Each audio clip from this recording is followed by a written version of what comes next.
and today we're gonna make a homemade lava lamp. And what you need to do that is vegetable oil, a jar or a cup of your choice, food coloring, an Alka-Seltzer tablet, and some water.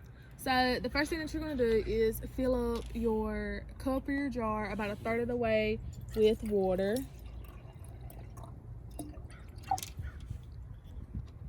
And then you're gonna use vegetable oil and fill it up all the way to the top.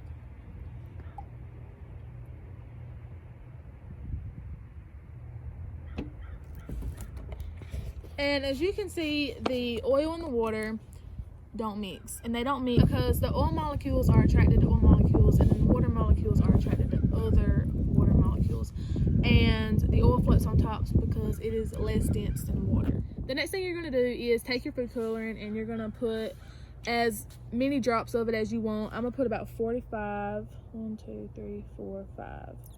And as you can see, it's going straight through in balls, and it's not going to mix with the oil, but it will mix with the water when it gets there. The next thing you're going to do is you're going to take one of your antacid tablets. These are just the Alka-Seltzer ones, and you're going to break it up and you're going to place it in your jar. As you can see here already, the food coloring broke through the oil layer and is now into the water layer. It didn't mix with the oil, but it did mix with the water.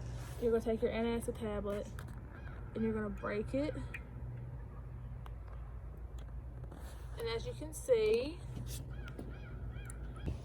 it'll start to bubble, and this creates your lava lamp. And as you can see, the chemical reaction of the water and the Alka-Seltzer tablets bubbles and shoots the bubbles of colored water through the oil.